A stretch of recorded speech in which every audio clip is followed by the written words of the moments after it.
김종인 전 대표의 선택은 결국 안철수 후보였습니다. 6년이라는 애증의 세월을 지나온 두 사람. 김종인 전 대표와 안 후보의 승부수가 위력을 발휘할까요? 우선 영상으로 확인해 보십시오.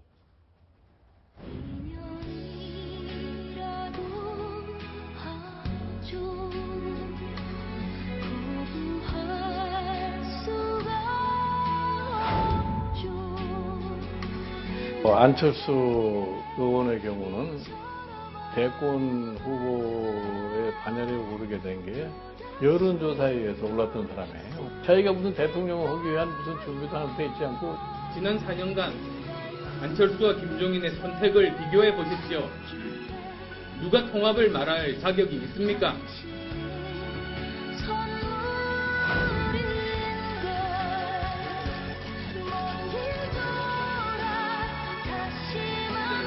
함께 의논을 하고 싶습니다.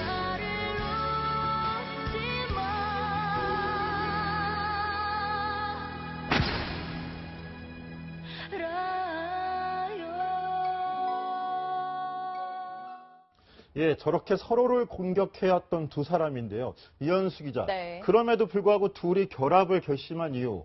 반문전선이 그만큼 절실했던 건가요? 그렇죠. 그만큼 양쪽의 전략적인 선택이 아닌가 싶습니다. 사실 악연과 인연이 한 글자 차이인데요. 지난 6년 동안 두 인사가 악연과 인연을 반복해 오다가 이렇게 다시 한번 손을 잡게 되는 건 김종인 전 대표 측도 마찬가지고 안철수 후보 측도 전략적 선택이 아닌가 싶습니다. 특히 작년에 민주당에서 김종인 전 대표를 영입하려고 했을 때 안철수 후보가 했던 말을 보면 더 이해가 가실 겁니다. 직접 보시죠.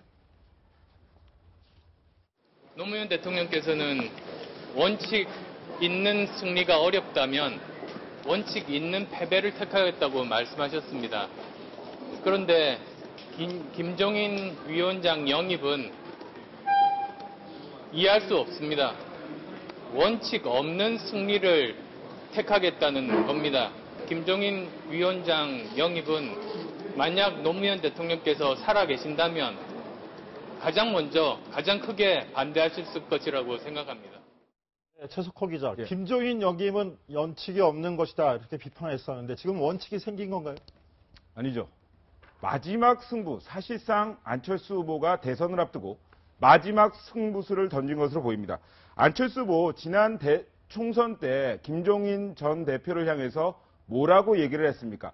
전두환 국부위에서 활동했던 사람을 당으로 끌어들이는 더불어민주당 말이 되냐 이렇게 얘기를 했고요. 노무현 전 대통령의 탄핵을 주도했던 인물이다 이렇게 비난을 하기도 했습니다. 하지만 지금은 상황이 좀 달라진 것 같습니다. 여기 보시면 지지율을 보실 수 있는데요. 일주일 새 6%포인트가 떨어졌습니다. 그러니까 김한길 전 대표에 이어서 김종인 전 대표까지 영입을 하면서 반문연대라는 그러한 프레임을 가지고 사실상의 마지막 승부수를 띄운 겁니다. 여기에 메시지를 하나 보태자고 하면 나는 적이었던 사람도 함께할 수 있다. 이러한 일종의 통합 메시지를 보내는 것이다. 그렇게 해석할 수 있겠습니다. 네, 그런데 김종인 전 대표의 영입이 안철수 후보에게 얼마나 도움이 될까요? 박지원 대표에 이어 상황이 하나 더 생겼다. 이런 공세가 바로 이어졌습니다. 바른정당 지상욱 대변인 단장 목소리 들어보시겠습니다. 상황 박지원 한 사람으로는 부족한 모양입니다. 상황 정치에 의지할 수밖에 없는 안초딩 때문에 박지원, 김종인 두 사람은 상황 넘버원 자리를 두고 치열하게 싸움박질하게 생겼습니다. 이현수 기자, 네. 저런 공세가 어느 정도 예상됐던 것도 네. 같은데 안철수 후보가 김종인 전 대표의 영입 상당히 공을 들여서 성공을 시켰습니다. 어찌됐건 간에. 이게 도움이 될까요? 이게 다른 당에서 공격하는 건 당연히 낙인을 찍힙니다. 상황론으로 낙인을 찍는 건데요. 바른정당 외에도 더불어민주당의 정청래 전 의원은 SNS에 이제 영양가 없는 김종인을 다시 상황으로 모시고 박지원 전 대표를 옥황상제로 격상을 시킨다라고 비판을 했고요. 신동욱 공화당 총재 같은 경우는 박지원 상황에 이어 김종인 상황까지 상황공화국을 만든 꼴이라고 비판을 했습니다. 사실상 낙인 찍기로 공격하는 다른 당에서의 노림수는 이제 안철수 후보의 이미지를 좀 유약하게 보이게 하는 그런 낙인 찍기에 나선 것으로 보이는데요. 그러나 안철수 후보 측면에서 봤을 때는 또 다른 인사를 영입하고 통합의 이미지를 내세우고 그 전에 찍혀있던 박지원 전 대표의 상황론 이미지를 좀 희석시키려는 노림수로 또 볼 수 있습니다. 근데 또 하지만 이렇게 보면요. 김종인 전 대표는 사실 명실상부한 승리의 아이콘입니다. 2012년도에는요. 박근혜 캠프에서 국민행복추진위원장을 역임을 했었는데 대선 승리까지 이어졌고요. 2016년에는 이 더불어민주당 비대위원장을 맡으면서 총선 승리를 역임했는데 2017년도에도 이 공식이 성립할 수 있을지 과연 주목이 되고 있습니다. 네, 최석호 기자. 그런데 김종인 전 대표 자유한국당 홍준표 후보랑 묘한 인연이 있다라는 이야기가 있던데 어떤 인연입니까? 그렇죠. 강병규 기자가 좀 전에 승리의 아이콘이다 이런 얘기를 했는데 이 사람 앞에서도 통할지는 잘 모르겠습니다. 왜냐하면요. 때를 1991년으로 되돌려 보겠습니다. 당시 노태우 정권 때인데요. 김종인 전 대표는 당시에 경제수석을 하고 있었습니다. 그런데 이 과정에서 당시에 동아은행이라고 있었습니다.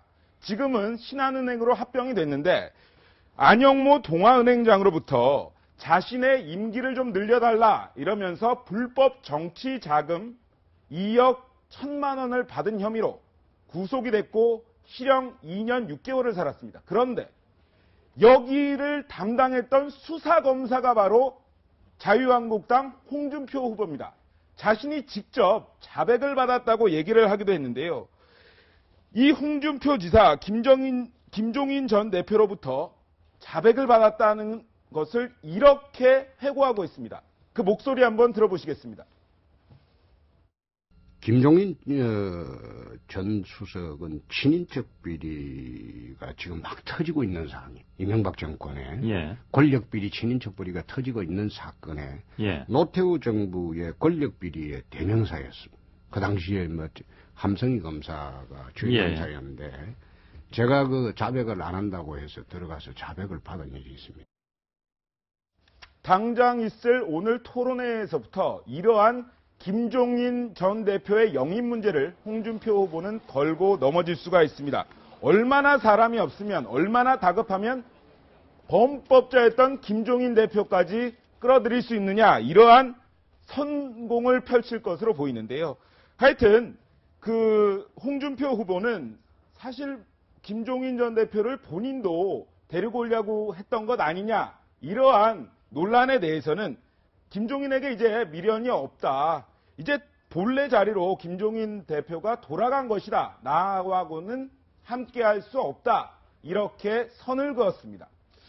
네, 안철수 후보, 김종인 전 대표의 악연에도 불구하고 손을 내밀면서 오늘 이런 이야기도 흘렸습니다. 개헌 추진 의사를 밝힌 건데요. 임기 단축도 고려하겠다고 밝혔습니다. 목소리 직접 들어보시겠습니다. 3년 임기 단축 개헌 받아들이시는지 고요. 그리고 퇴임을 말씀하셨는데 국회 추천을 받아서 진행하시겠다는 말씀인지 궁금합니다. 국회에서 국민들의 의사를 반영해서 결정이 되면 저는 전적으로 거기에 따르겠다고 말씀드렸습니다. 그리고 이제 그 총리도 국회 합의를 존중하겠다고 말씀드렸습니다.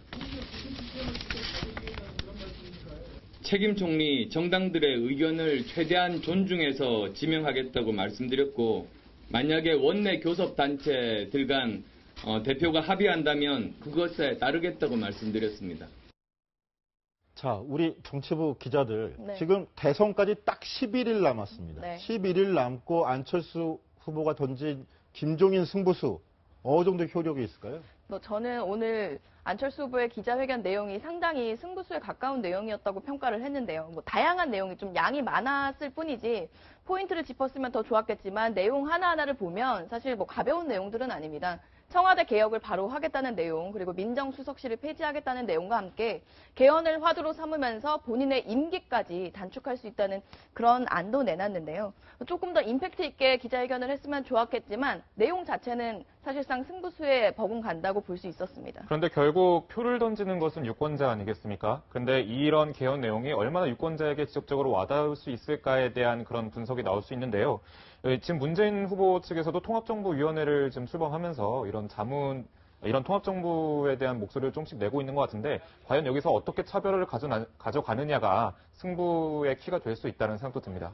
네, 그런데 저는 오늘 참 재밌는 장면이 바뀐 새로운 장면이 목격이 됐는데 김종인 전 대표에 대한 영입 의사가 타진했다 이렇게 공식적으로 발표한 다음에 박지원 위원장의 위치가 좀 달라진 것 같은 느낌이 들었어요. 박지원 위원장이 문재인 후보 아들 특혜 취업 의혹을 직접 들고 나섰죠. 네, 그렇습니다. 저희 방송 시작되기 직전에 기자회견을 갖고 그 문재인 후보의 아들이죠. 문준용 씨의 취업 특혜 의혹 중에서도 이제 고용정보원에 취업한 직후에 노동부로 파견 근무가 명해졌는데 노동부에서는 문준용 씨를 받은 적이 없다는 의혹이 제기됐었습니다. 그래서 오늘 박지원 대표가 사실상 이건 정유라, 그 최순실 씨 딸이죠. 그 정유라에 비교를 하면서 수업도 안 나가고 고학점을 받은 정유라와 다를 게 뭐냐. 문 후보는 사퇴해야 한다면서 사실상 네거티브의 최전선에 직접 마이크를 잡고 섰습니다. 네, 그런데 강병규 기자, 네. 박지원 위원장이 제기한 저 의혹, 네. 고용정보원 측에서는 뭐라 그럽니까? 사실인가요? 네, 고용정보원 측에서는 그런 파견 요청을 받았다고는 했습니다. 하지만 이 파견 요청에 응하는 과정에서 문준용 씨의 그런 능력과 그런 고용정보원에서의 역할이 파견을 보내기에는 조금 적당하지 않다. 혹은 고용정보원에서 좀 더 역할을 해야 된다라는 내부 의견이 있었기 때문에 파견은 가지 않았다라는 말씀을. 실제로 파견은 가지 않았고 고용정보원 내에서 일을 잘 했다 이런 의견이죠. 예, 그렇습니다. 그런데 최석호 기자, 제가 이 부분에서 관심을 두는 이유는 뭐냐면 네거티브 이 자체가 아니라 김종인 전 대표가 들어올 가능성이 높아지니까 박지원 위원장 상황론까지 직면하면서 비판을 받던 박지원 위원장은 약간 네거티브나 선거 전면에 나서는 모양새고 이 자리 이동을 하면서 김종인 전 대표 같은 경우는 이제 미래구상적인 그런 쪽의 역할을 하는 게 아닌가, 이렇게 역할론이 분담되는 게 아닌가 이런 생각이 들어요. 홍대스크 말씀하셨지만 전략이냐 필드냐, 누가 필드에 나가고 누가 전략을 세우냐 이 말씀인데 그렇습니다. 왜냐하면 박지원 대표 같은 경우에는 지금 계속 범여권 그리고 더불어민주당에서도 욕을 먹고 있습니다. 상황 논란이 계속 이어지고 있는데 그렇다 보니까 어떠한 그 상임 선대위원장이라는 중책이 있지만 그 역할을 하기에는 너무 네거티브적인 요소가 많지 않냐 이런 것이 당내에서도 목소리가 나오고 있습니다. 그래서 제가 말씀드렸듯이 얼마 전 말씀드렸듯이 김한길 전 대표나 오늘 이제 일요일 날 영입에 대해서 화답을 한다고 하는데 김종인 전 대표가 좀 더 대선 판을 짜고 지역구 의원인 박지원 대표는 호남이나 이런 데에서 좀 더 지원 유세 쪽에 몰두하는 것 아니냐. 그것이 국민의당 안철수 캠프의 좀 새로운 전략이 아니냐. 그렇게 가야 하는 것 아니냐. 이러한 얘기가 나오는 것은 사실입니다. 최석호 기자, 어제 문재인 후보가 비영남권 출신의 총리 기용 가능성을 언급한 데 이어서 오늘 안철수 후보는 저 개혁 공동정부안을 발표하면서 책임 총리제 얘기를 했어요. 그래서 안철수 후보가 구성하는 정부 안의 총리는 누가 될 것이냐. 과연 박지원 위원장이냐. 김종인 전 대표에게 그런 얘기를 또 제안한 게 아니냐. 이런 가능성도 좀 얘기가 되고 있는 것 같은데 그 가능성이 있다고 보십니까? 근데 그 가능성이 그렇게 아직까지는 많아 보이지는 않습니다. 왜냐하면 박지원 대표 얼마 전에 뭐라고 했습니까? 나는 임명직은 하지 않겠다. 안철수 후보가 대통령이 되면 나는 임명직을 하지 않겠다라고 분명히 얘기를 했고요. 오늘 저희가 김종인 전 대표 집에도 찾아가서 만나봤습니다. 그랬더니 총리를 내가 왜 하냐? 내가 총리하려고 안철수 후보랑 뭐 얘기하는 것 같냐? 내가 내각에 참여할 것 같냐? 이렇게 굉장히 선을 긋는 모습이었습니다. 어떻게 될지 안철수 후보가 만약 대통령이 된다면 어떻게 될지는 그때 가서 더 알아봐야겠지만 지금 현재까지는 두 사람이 책임 총리가 된다? 그것에 대한 가능성은 그리 높지 않아 보입니다.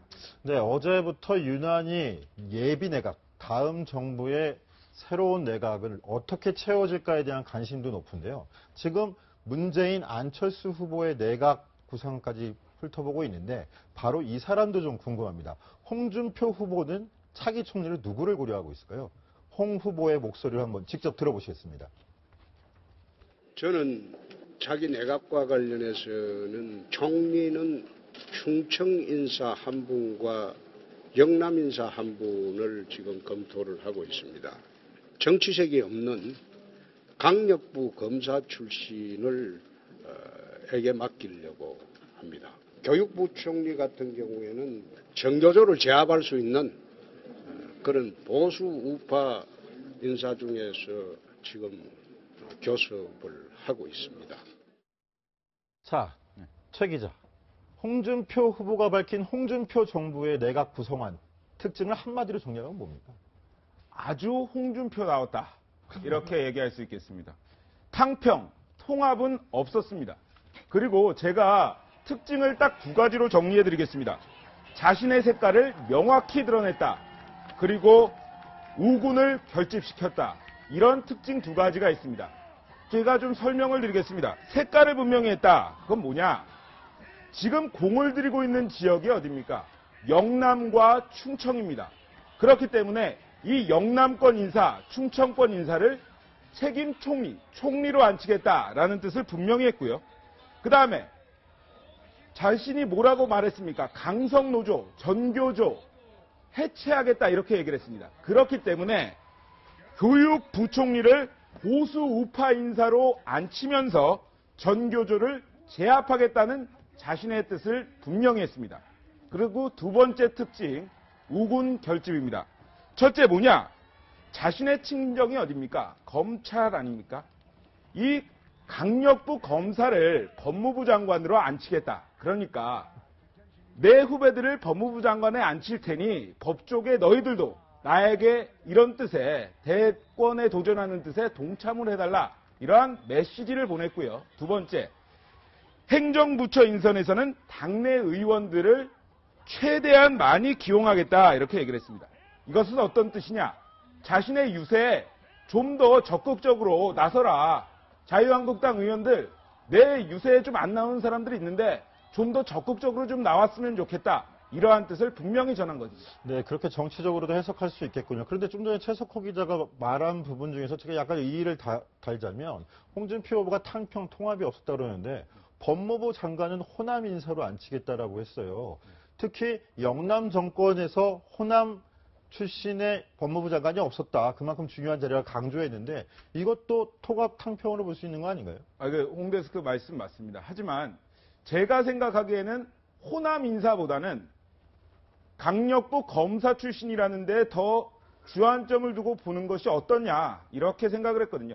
사실 호남은 내각을 구성하는데 인사들을 지역 안배를 안 할 수는 없는 겁니다. 지금 사실 그 구야권에서는 어떻게든 탕평, 어떤 지역 안배하지 말고 정말 능력 있는 사람들 다 모으자 이런 건데 그것보다는 약간 한 수 낮은 통합이라고 해도 탕평이라고 해도 한 수 낮은 어떤 그러한 아주 1차적인 것이 아니냐 이러한 분석이 강한 것도 사실입니다. 네, 이현수 기자. 홍준표 후보가 네. 충청 영남 출신 총리론을 언급했는데 네.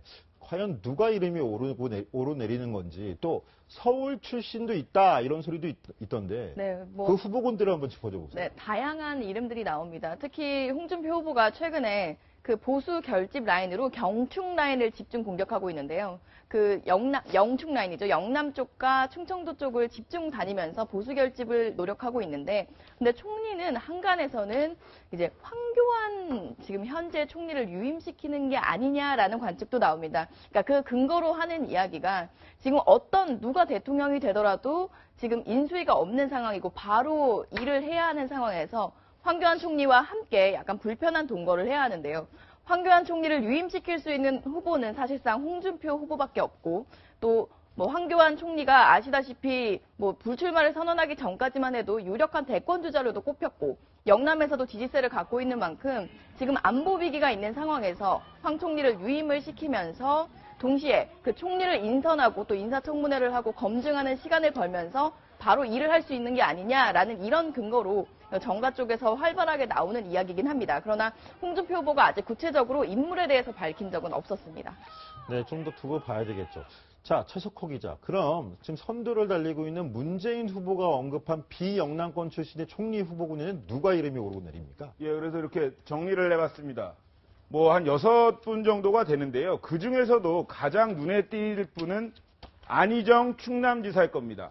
그 경선에서도 맞붙었다가 2위를 차지했는데 그 이후에 뭐 아내라든가 아들이라든가 다 이제 문재인 후보를 응원을 하면서 아, 총리가 될 수도 있겠다. 이러한 얘기가 나오는 것은 사실입니다. 하지만 통합형 뭐 인재다 이런 얘기도 있지만 충남지사로서 임기가 남아있다는 것이 문제고요. 하나는 또 경선 패배 후에도 나를 도왔다는 보온성 인사가 될 수도 있다. 이러한 비난에서 자유로울 수 없을 것이다. 이런 것 때문에 조금 가능성이 희박해 보이는 것 아니냐. 이러한 얘기가 있습니다. 그리고 김상곤 공동선대위원장 같은 경우에는요.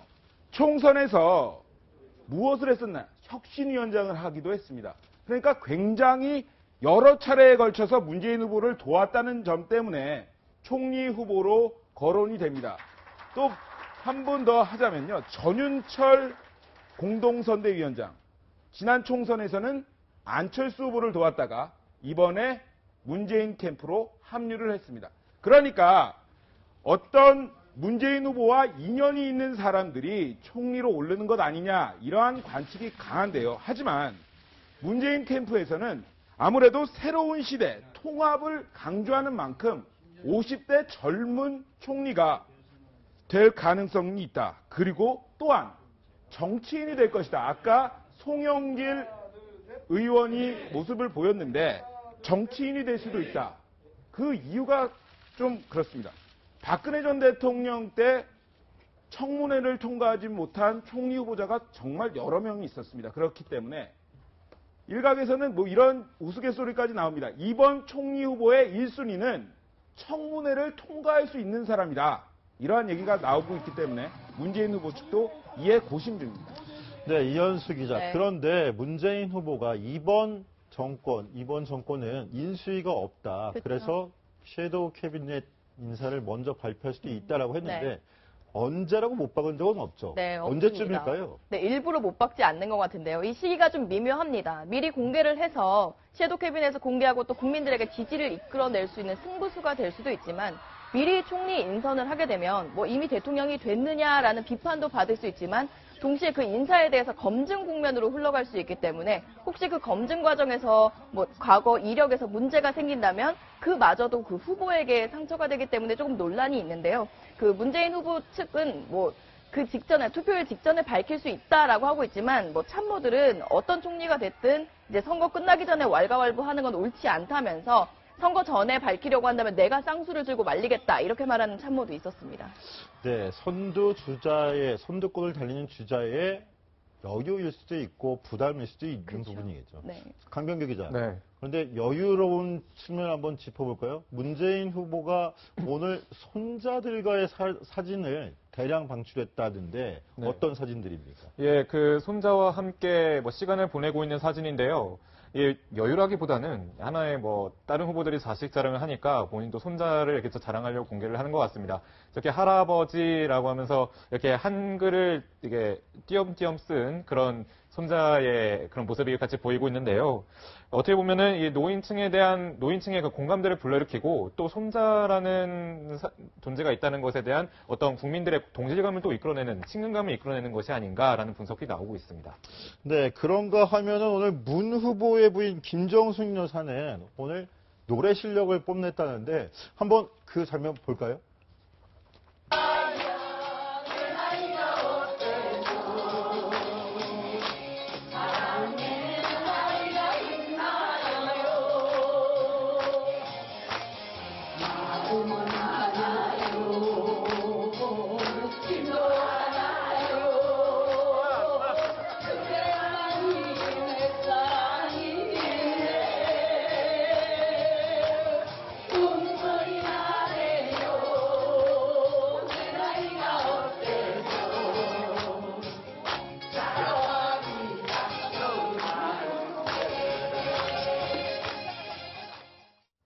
네. 네. 네, 말씀드리겠습니다. 예, 지금 말씀드리려고 하는데요. 그 문재인 후보가 엄지척이라는 그런 단어를 지금 유세 중간에 강조를 하고 있죠. 기호 1번이라는 걸 강조하는데 확실히 센스 있게 이렇게 엄지척도 하고 투표하기 딱 좋은 날인데라고 바꿔 부르는 센스를 보였습니다. 이 장소는 의정부 노래교실인데요. 이 성악가 출신, 그러니까 경희대학교 성악가 출신인 김정숙 씨의 노래 솜씨와 좀 춤솜씨가 좀 제대로 드러나서 좀 더 친근감과 함께 노래 실력을 유난히 뽐냈던 시간이 아닌가 싶습니다.